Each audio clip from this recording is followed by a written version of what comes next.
On day 3, I woke up in Tallahassee, Florida, needing to make it all the way to Titusville for meetings the next day. After losing a second hour due to the time zone change in addition to daylight savings, I woke up to less than a quarter-mile visibility because of the fog. There will be no sunrise this morning, so I went back to sleep for 2 more hours. It was nice. I finally got on the road and headed over, skipped around Jacksonville, got off of the freeway to go check out St. Augustine. My daughter raved about how she loved St. Augustine, so I wanted to check it out and see. My goodness, it was crowded. When it's crowded like this, I don't even care if they're giving away hot dogs. I'd be like, no Franks. I decided to continue checking out St. Augustine to see what it was that had so intrigued my daughter. She spoke several times about how she loved St. Augustine. I don't think she went during spring break. It was easy to tell that it was the steep Spanish history that intrigued her the most. I decided I'd try for lunch outside of town. Apparently I got stuck behind the Griswolds for several miles. I couldn't pass these people. It was fun. Nothing fell off, in case you were wondering. I settled on a place called Smokin' Dees BBQ. They had a pretty creatively titled menu. Very limited seating, but it was outdoors, socially distanced. Turned out to be a pretty good sandwich, although I'm not too used to chopped pork. I'm more used to pulled pork.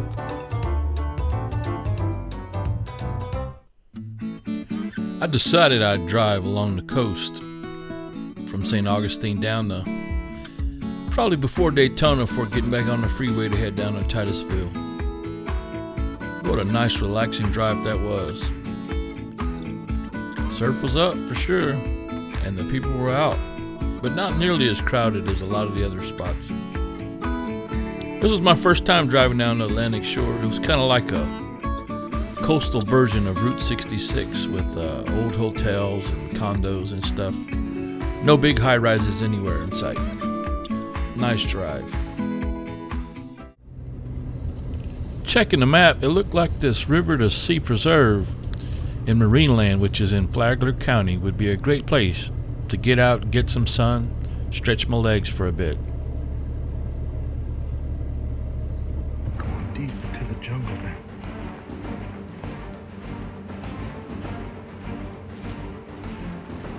Let's see what we can see.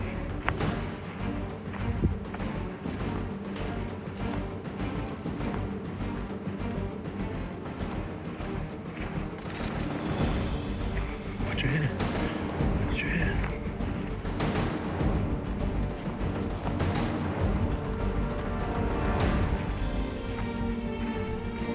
There were lots of nice signs everywhere to remind you to watch for snakes, that this is supposed to be a peaceful place. That's where a hammock comes from, the Native American word. Once I made it to the shore, there's no way I was sticking my feet in that water. Way too many things that don't feel good here in this water. Sure, I added dramatic music, but it was a really nice hike.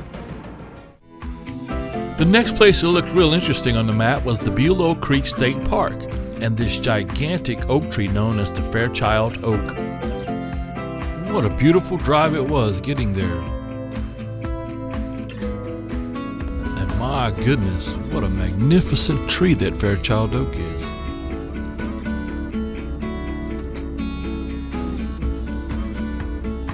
I just had to go stand by it for a sense of scale for you viewers at home.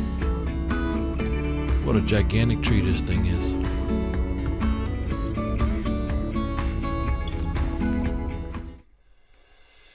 I needed to find a good spot to hopefully catch a sunset. Just down the very scenic Dixie Highway was the Tomoka State Park. Looked like I could catch a good sunset on the bayside. I knew it. I'll just let this run for about 30 seconds for you all to enjoy.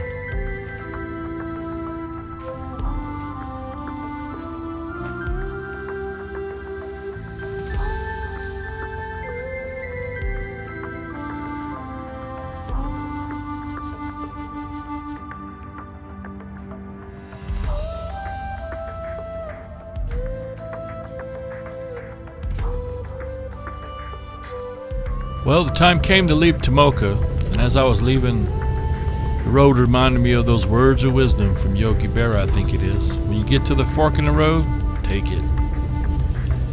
And also reminded me, sometimes in life the road might get a little bumpy, but if you look around, quite often the view is worth it. Nice views are worth bumpy rides. Good night, everybody.